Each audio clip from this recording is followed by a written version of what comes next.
Alright, welcome back to Resident Evil 0. In this video, we are still inside of the training facility. We're going to leave our ink ribbons behind because we don't need those, and we're going to try and figure out Billy's inventory here because we really fucked that up in the last video. So we're going to give him his shotgun shells so he has at least one open spot, and give him some handgun ammo. Because he's lacking. I'm also probably going to want to give Rebecca her gun back.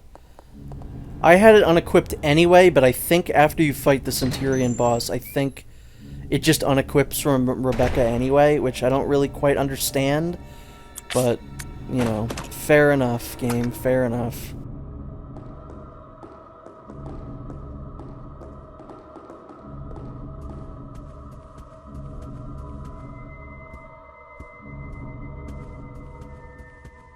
So, we're gonna now re-explore an old area. I know, we love to do that. We love to backtrack, folks. But this is the first area that we went to in the training facility. There was a locked door in here. Now that we have the fire key, I think, we can unlock this door. This key only unlocks 2 doors, I believe. I feel like all the areas in this game are kind of truncated. They're a lot shorter than you'd think. Like, the training facility isn't that long. You know, the train isn't that long. The training facility... Oh, that's kind of weird, isn't it? That they did that. The training facility isn't that long. Even though I feel like this game is kind of long, but it's probably shorter than I remember. Again, when you're a kid, you just remember these things being, like, so massive. And obviously, when you're a kid, you're bad at these games. I was terrible at this game when I was a kid, when I first played this. So, that probably makes it seem longer.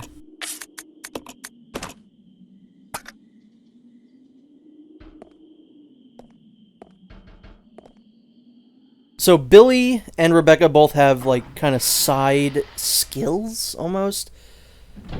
Billy has a lighter, which we just saw there. We can fill it up with gasoline.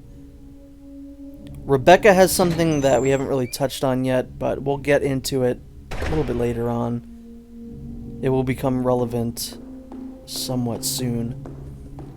So we're actually going to want to go back to the room with the elevator in it where we sent Rebecca up to go into the clock area.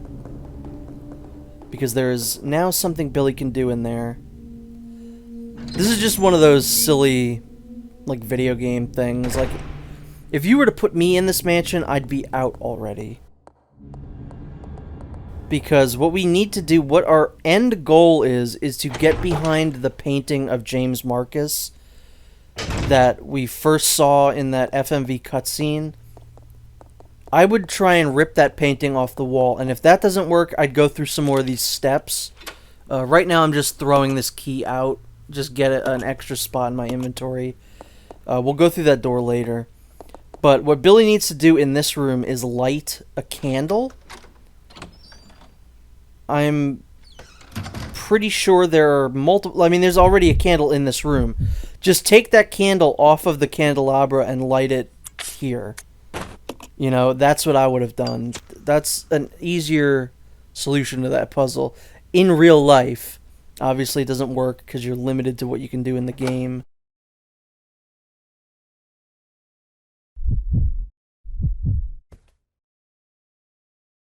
It's like Resident Evil 4. There are so many things that you have to do just to, like, get through certain doors that you almost certainly could just jump over. That happens a lot.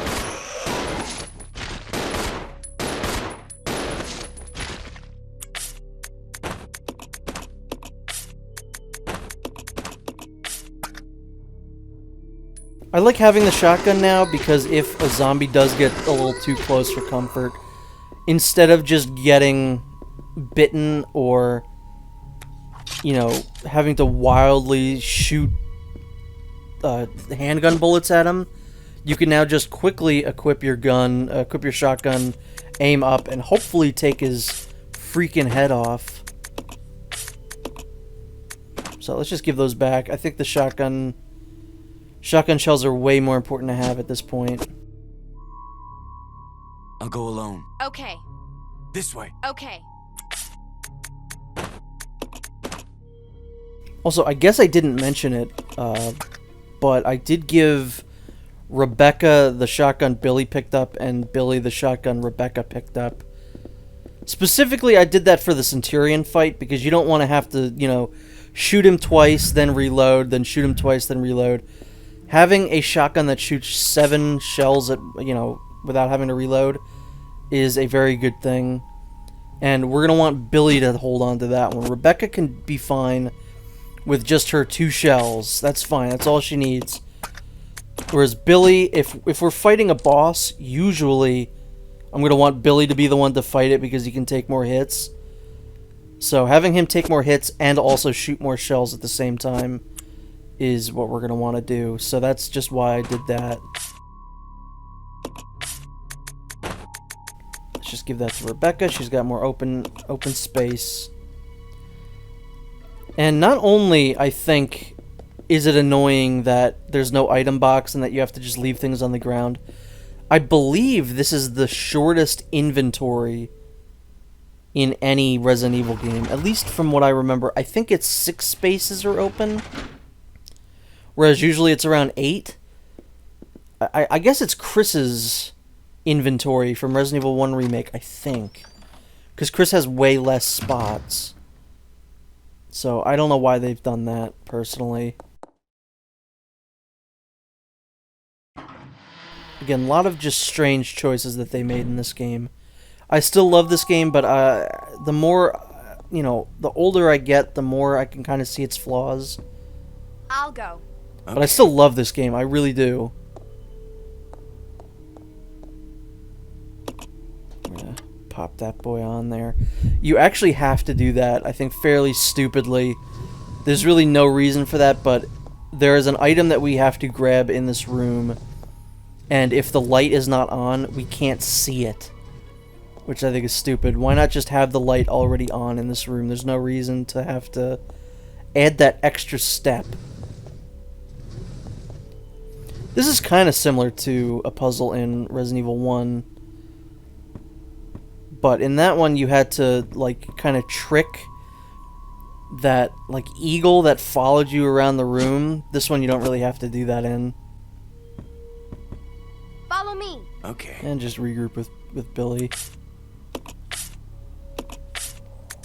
Who has spots? Alright. Billy, you take that. I'm gonna take this shotgun ammo. Because I'm a big girl.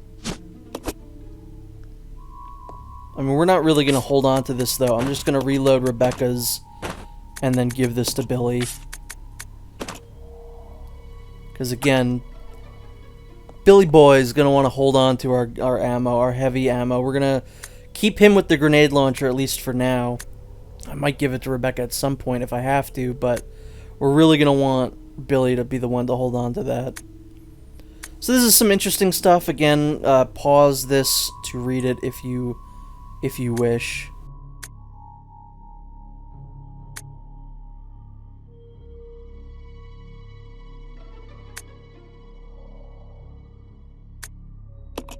Pretty nice stuff. Again, I like the notes in this game. I think they're some of the best, some of the more solid notes. That's pretty deviously hidden. I feel like that's a pretty well hidden box of ammo there.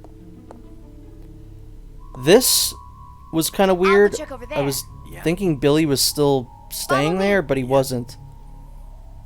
He would not move. You can just leave without him as long as you have him set to follow you. He'll just come through the door. This isn't Dead Rising.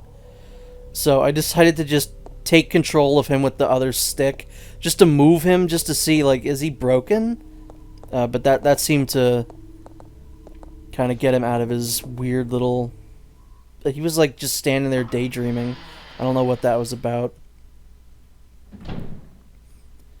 Which I think that's probably the reason that they let you control them with the second stick, is so that, like, if he's in your way during a puzzle, just take control of him without having to switch to him and, you know, get him out of your way. Get him the hell out of there. which is a smart thing. It's probably one of my favorite little features in this game.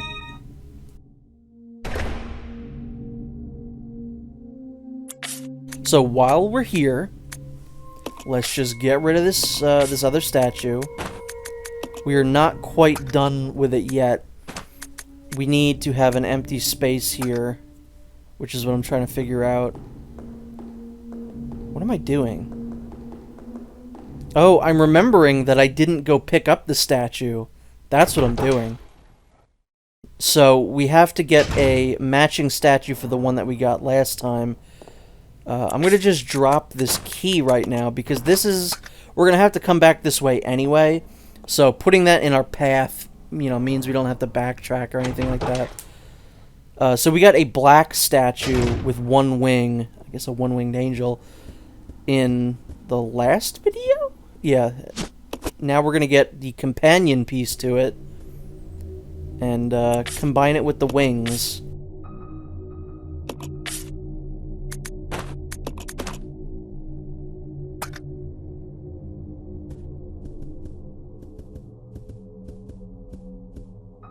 So, just pick up the microfilm now so we don't forget it later.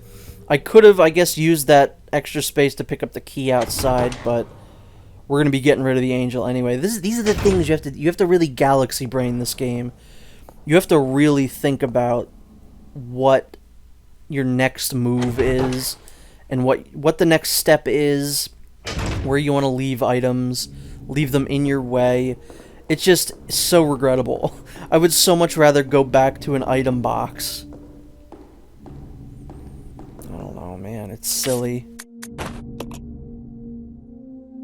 So just place this on the scales. Unfortunately, it does not even out, so we still have to do one last thing before we can get out of here.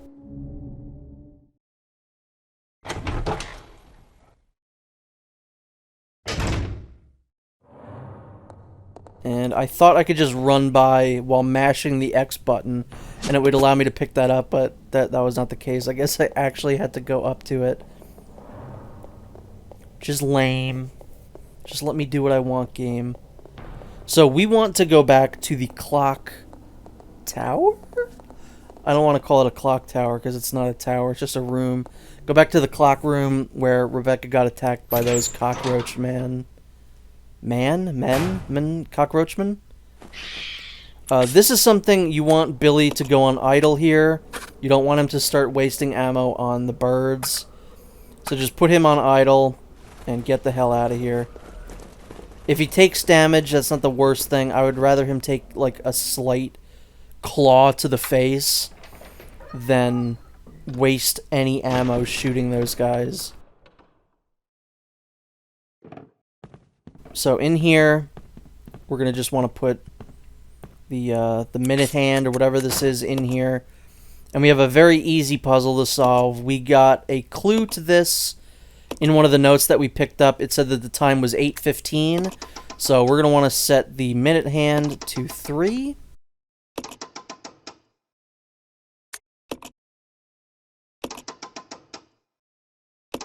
This is a fairly classic. I feel like this game runs through the gamut of, like, all the best kinds of classic Resident Evil puzzles. Like, there's a clock puzzle, there's a scale puzzle. Not to get ahead of myself, but there's a chess puzzle. There's one where you have to, like, set the power to a specific length by flipping switches. And it's all just real classic stuff.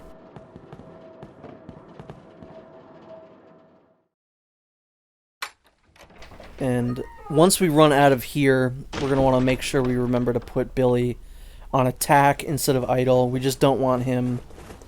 We don't want him shooting the crows. God damn it. See, but again, I'd rather do that than waste a bullet shooting those fucking crows. Crows, I feel like, were such a big part of the Resident Evil series in the early days, and we really haven't seen any, like, at all. I guess Resident Evil 8 brought back crows. There were some crows that you could shoot in that game, and they'd sometimes drop stuff. So I guess that kind of, yeah, I guess so. But it'd been a real long time since we saw them. Even though I don't really particularly care. Like, for a while there, the Resident Evil logo, or at least one of the logos that they used, had the crow in it, like it was their mascot. Like, I feel like the crows are, like, one of the least interesting enemies, personally. They're always the ones that you just run by. You never need to kill them. So, this door is now unlocked. We couldn't get through here before. And we're going to want to really be careful in this room, because I think this is the room that has just a shit ton of zombies. Yeah, there's like 4 right over here. So really be careful. Might want to equip your shotgun. But yeah, no, we're definitely going to want to equip that shotgun. It's regrettable when you shoot them in the head and their head don't explode. There you go. But that first guy really disappointed me. I don't know what happened there. Very strong head. His head game is strong.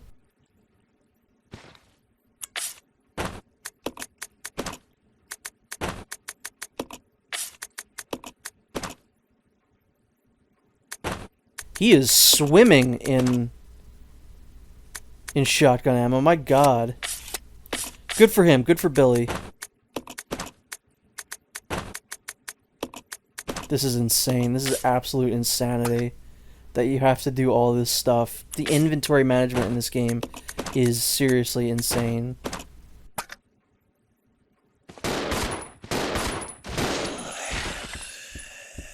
I mean, I think it makes you kind of look at the game a little bit more strategically, which I don't mind. I think it's kind of cool.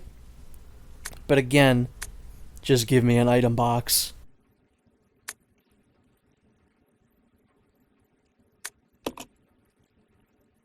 Also, it'd be nice if you played this game on the easiest difficulty, which I'm not. I'm playing this on normal. If you played this on easy, like, Billy your AI partner just gets infinite ammo when you're not controlling them. I think that would be very nice. You're going to want to make sure that you have one character holding both of the microfilms. I mean, I guess you don't have to, but it's just, I think, quicker if one character has it. So we need to find a projector room. Thankfully, we did just unlock one. So if we go to the door like opposite where we started here, we can go through here. There are a couple doors in this hallway that we're going to explore, I guess, later on. But for right now, we just want to find the projector room. This is the room that we saw in the cutscene when the doors were unlocking. I think that one's a bathroom. This is the projector room. I think if you go in that bathroom, there's going to be a nasty enemy in there. I think, anyway. So this is another room where there's just a shit ton of zombies. Maybe not a shit ton, maybe there's like 2. Don't grab me, God motherfucker.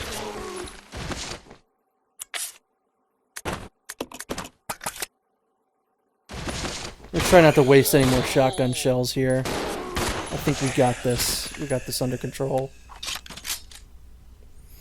I like the auto reload. It just feels cool to do in a game like this.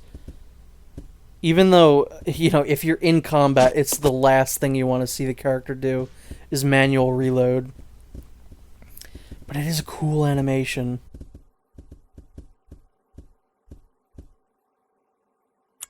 So just insert both of the microfilms. I don't know what happens because it gives you the option to just kind of keep using it. I don't know what happens if you don't insert the other one.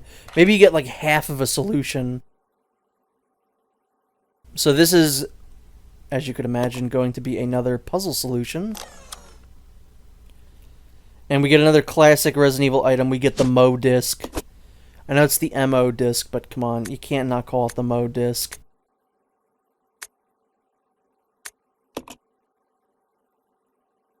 Thankfully, that does get filed away, because there's no way I would remember what the hell to do. So that is actually how we're going to get into that console in the conference room, which, like I said, is our short-term objective. And it's going to be very, very useful. So once we get to this point, the game is going to introduce a new type of enemy. This is a Leech Man. There he was. Goodbye. I got very lucky there because Billy was about to shoot. Billy aimed his gun and was just about ready to pull the trigger. We'll deal with those guys later. We don't really need to do anything right now. We're also not really very well equipped to deal with the Leechmen right now. The Leechmen are some of my least favorite enemies in the series, because if I'm not mistaken, I think they have a one-hit kill attack, which is always, in my opinion, the scariest type of an enemy in this series, is one of the enemies that can just kill you clean in one shot. So we don't really appreciate that a whole lot. So that is basically it for this video. Join us next time when we finally complete both our short and long-term goals. So, see you then.